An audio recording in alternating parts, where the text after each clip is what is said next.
అందరికీ నమస్కారాలు. నా పేరు దండేలక్ష్మి, సోషల్ మీడియా తెలంగాణ. ఈ రోజున మనం కోరుకునే కోరికలు ఆకాశంలో చుక్కలున్నాయి మేము చూడాలని కోరుకున్నారు ప్రభుత్వము. అదే ప్రభుత్వము ఆ చుక్కలను కూడా చూడలేని పరిస్థితుల్లో ఉంటున్నారు ప్రభుత్వము. చుక్క అంటే ఏంటి? ఆ చుక్కను చూడాలంటేనే భయపడాలి. ఆ చుక్కను చూస్తే మనకి ప్రతి ఒక్కటి కూడా ఆ కళ్ళకి ఆ సూప్ అనేది తగలకుండా అద్దాలు పెడతారు ఆ చుక్కను చూసుకుంటానికి. ఆ చుక్కనే నువ్వు చూడలేని ఒక ప్రభుత్వము ప్రజల్ని మోసం చేసింది కాబట్టి, ఆ మోసంలో ప్రభుత్వం ఇరుక్కుంది కాబట్టి దానికి ఒక సపోర్ట్ అనేది ప్రజలు ఇస్తున్నారు ప్రభుత్వానికి. ప్రజలు ఎందుకు ఇస్తున్నారంటే ఆ పాపం ప్రభుత్వానికి పండింది కాబట్టి ఆ చుక్కల్ని కూడా చూడలేక పోయారు కాబట్టి ఆ చుక్కలంటే ఎవరయ్యి? ప్రజలయ్యి.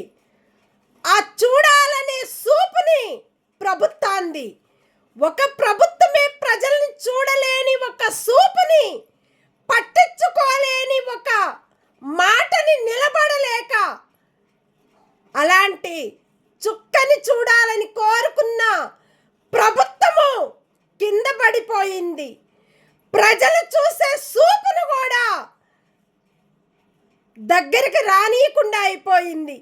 ఇలాంటి పాపాలు మనము పండించుకుంటే ఆ పంటే నిన్ను కాల్చి పడేస్తుంది ప్రభుత్వాన్ని, కుప్పకూలిపోతుంది ప్రభుత్వానికి.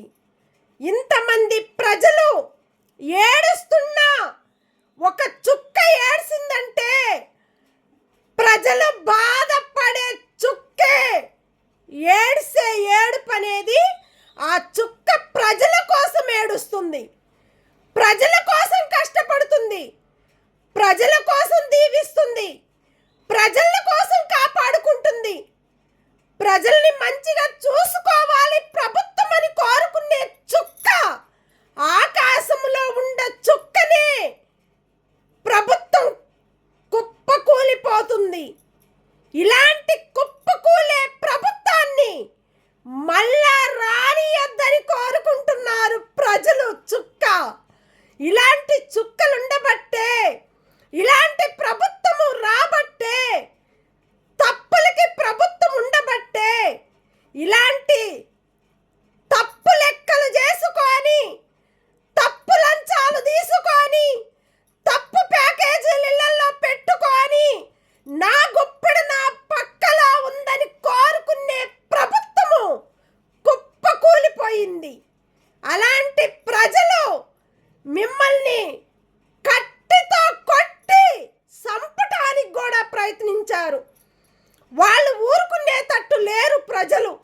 ఇలాంటి మంచి ప్రజలు మీకు ఓటు వేసి గెలిపించి ఇలాంటి రేట్లు పెంచిపిచ్చి ప్రజల్ని మోసం చేస్తూ ఆ మోసంలో బతికే ప్రభుత్వాన్ని కుప్పకూల్చిపోతాము, కుప్పకూలుస్తాము వాణ్ణి. ఆ ప్రభుత్వాన్ని మళ్ళా రాకుండా చేస్తాము, వాడు ఉండొద్దు, చంపేస్తాము అని అంటున్నారు ప్రజలు. వాడు అంటే ఏంటి?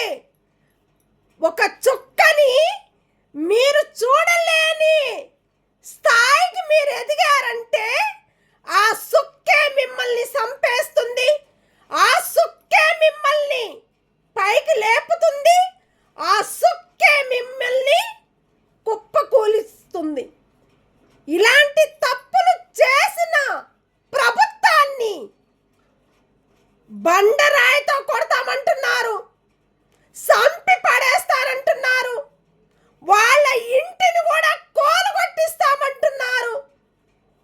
ఇలాంటి ప్రభుత్వాలని పట్టించుకోకుండా ప్రజల్ని ఇలాంటి మోసాలు చేసుకుంటూ ప్రభుత్వము బతుకుతుందంటే ఆ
ప్రజలు.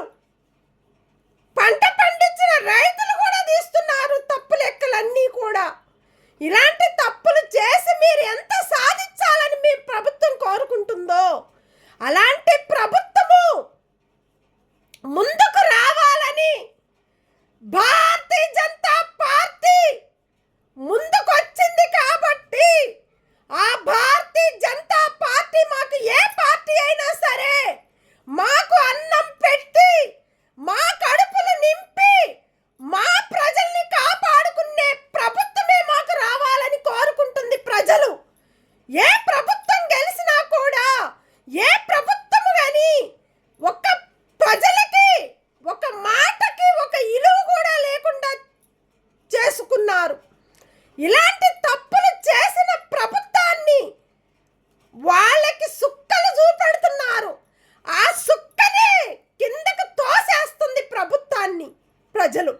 ఇలాంటి ప్రజలు కోరుకున్న కోరికలు మీరు తీర్చకపోతే మీరు ఉండరు, మిమ్మల్ని ఉంచనీయరు కూడా అని చెప్తున్నారు ప్రజలు.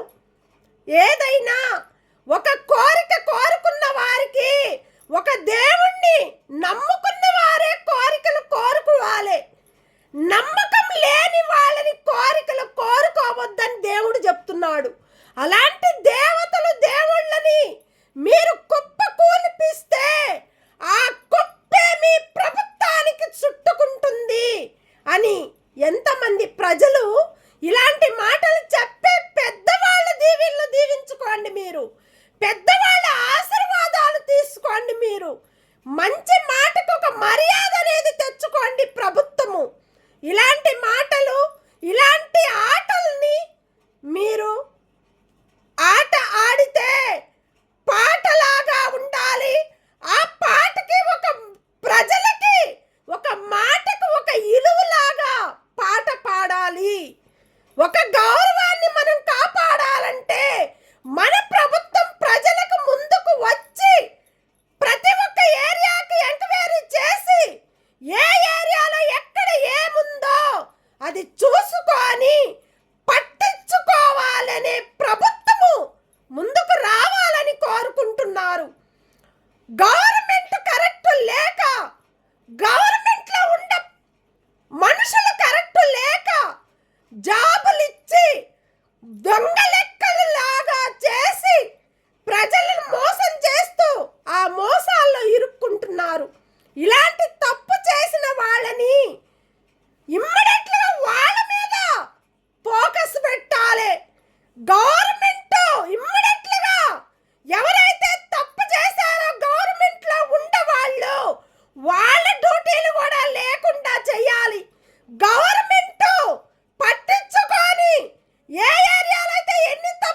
రూపాయలంట. అది ఎవరికన్నా తెలుసా తెలీదా? 100 రూపాయలకు ఒక్క మునక్కాయ ఇస్తారా? ఇలాంటి తప్పు లెక్కలు చేసే మార్కెట్లు ఏమనాలే? అది ప్రభుత్వం పట్టించుకోవాలి. మార్కెట్ తీసి పంట పట్టించిన రైతులకు మార్కెట్లు పెట్టండి, అది కోరుకుంటారు. బయట అమ్ముకునే వాళ్ళు ఇలాంటి తప్పు లెక్కలు చేసి తప్పులు బతికిన వాళ్ళకి మార్కెట్లు పెట్టే కన్నా పంట పండించిన రైతులకి మార్కెట్లు పెట్టించండి. వాళ్ళన్నా కాపాడుకుంటారు, వాళ్ళ పిల్లలన్నా కాపాడుకుంటారు, ప్రజల్ని కాపాడుకుంటారు, ప్రభుత్వాన్ని కూడా కాపాడుకుంటారు. వాళ్ళకి తినలేని పరిస్థితుల్లో ఉండి కూడా మార్కెట్లో తక్కువ రేట్లకి ఇచ్చి వాళ్ళు అమ్ముతున్నారంటే ఆ అమ్మకాన్ని వీళ్ళు తప్పు లెక్కలు చేసి అమ్ముకుంటే పేదవాళ్ళ బతుకుల్ని బతకనీయకుండా చేస్తుంది మార్కెట్లు. ఇలాంటి రోడ్ల మీద పెట్టుకున్న మార్కెట్లు కూడా తీసేయమంటున్నారు ప్రజలు. తప్పులు చేసే మార్కెట్లు కూడా కరెక్ట్ లేవు అని చెప్తున్నారు మార్కెట్లో. కానీ ఆధార్ కార్డు కరెక్ట్ లేదు, రేషన్ కార్డు కరెక్ట్ లేవు, పాన్ కార్డులు కరెక్ట్ లేవు. దాని మీద కూడా లంచాలు కడుపు నింపుకుంటున్నారు ప్రజలని. ఇలాంటి తప్పులు చేసిన ప్రభుత్వాన్ని ఏమనాలి? సంపేస్తామంటున్నారు ప్రజలు, కోలగొట్టిస్తారు వాళ్ళ ఇంటినే అంటున్నారు ప్రజలు. ఇలాంటి తప్పు చేసిన ప్రభుత్వానికి ఇమ్మీడియట్‌గా యాక్షన్ తీసుకొని కోర్టుకి వేస్తామని అంటున్నారు ప్రజలు. ఇలాంటి తప్పులు మళ్ళా రానీయకుండా మళ్ళాసారి కొత్త ప్రభుత్వం రావాలి, కొత్త ప్రజలకి న్యాయం జరిపించాలి. ఏ ఇంటినైతే కోలగొట్టించారో ఆ ఇంటిని ఆ ప్రభుత్వం కాపాడి ఆ ప్రభుత్వము ఆ ఇంటిని కట్టిపిచ్చి, ఏ ఇంటినైతే కోలగొట్టించాడో ఆ ఇళ్ళని కట్టిపిచ్చే ప్రభుత్వం మాకు రావాలి. మా ఆస్తి మేము ఎంత కష్టపడి కొనుక్కొని ఆ ఇంటిని కట్టుకున్న మమ్మల్ని మా ఇంటిని కూడా మాది ఫస్ట్ ఎట్లా కట్టుకున్నామో అట్లాగనే కట్టించే ప్రభుత్వం మా ఇంటికి రావాలి, మమ్మల్ని పట్టించుకోవాలి. అలాంటి ప్రభుత్వాలకి మేము దండం పెట్టి కాళ్ళు మొక్కాలి. అలాంటి దేవుళ్ళు మాకు రావాలి మా ప్రభుత్వం అని కోరుకునే చుక్కల్లో ఉన్న పేదవాళ్ళు బతుకుల్ని బతికించాలని కోరుకుంటున్నారు ప్రజలు. అట్లాగాని ఏ ఆస్తికైతే మీరు కోటీశ్వరులు అయ్యారో అదే ఆస్తి ప్రజలకు పంచండి. ఏ గవర్నమెంట్ ఆస్తులని చెప్పి మీరు చెప్తున్నారో అది పంట పండించిన రైతుల ఆస్తులు అవి. ఆ ఆస్తులు కూడా ప్రజలకు చెప్పండి, ప్రజలకు పంచండి. అది కూడా మెచ్చుకుంటారు ప్రభుత్వాన్ని. ఏ ప్రభుత్వం అయితే తప్పు చేసిందో ఆ ప్రభుత్వాన్ని నీతిగా నిజాయితీగా ఉండాలి, మనుషుల్ని పట్టించుకోవాలి, ప్రజల్ని కోరుకోవాలి. ప్రజలతో ఏ తప్పైతే చేశాడో అదే తప్పు సారీ చెప్పి ప్రజలకి కాళ్ళు మొక్కి బయటికి ఎల్లగొట్టాలని కోరుకుంటున్నారు వాళ్ళు ప్రజలు. ఇలాంటి వాళ్ళకి మంచి లైఫ్ ఇవ్వాలని మేము కోరుకుంటూ రోడ్డు మీద ప్రతి ఒక్క గల్లీలకు దొంగతనాలు అవుతున్నాయి. మైకులు పెట్టుకొని ఫోన్లని చెప్తున్నారు. నైట్ నిద్రపోనీయటం లేదు. మార్నింగ్ 4:30 నుంచి సాయంత్రం 12 గంటల దాకా కూడా మైకులు పెట్టుకొని ఇల్లింటికి తిరుగుతూ ఏ ఇంటికైతే లోపలికొచ్చి కూడా డోర్ కొడుతున్నారు. ఇలాంటి మనుషుల్ని పట్టించుకోవాలి. ఇమ్మీడియట్‌గా మైకులు పోలీస్ ఆఫీసర్లు తీసుకొని ఏ గల్లీలకు కూడా రానియకుండా చేయాలని మేము కోరుకుంటూ ప్రతి ఒక్క పోలీస్ ఆఫీసర్లకు కూడా ధన్యవాదాలు. ఇది పట్టించుకొని రోడ్ల మీద బస్సులు పోయేటప్పుడు కానీ వచ్చేటప్పుడు కానీ ఆటోల్ని రోడ్డు మీద పెట్టుకొని వాళ్ళు దాటడానికి లేకుండా అయిపోతుంది, పోవడానికి లేకుండా అయిపోతుంది. అక్కడ ఒక ఫ్లైఓవర్ వేసి అటు ఇటు దాటే వాళ్ళకి ఒక మంచి సపోర్ట్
నమస్కరిస్తున్నాం మేము. దయచేసి ప్రజల్ని కాపాడుకునే ప్రతి ఒక్క సోషల్ మీడియా ముందుకు రావాలని మేము కోరుకుంటూ ప్రతి ఒక్కరికి కూడా ధన్యవాదాలు.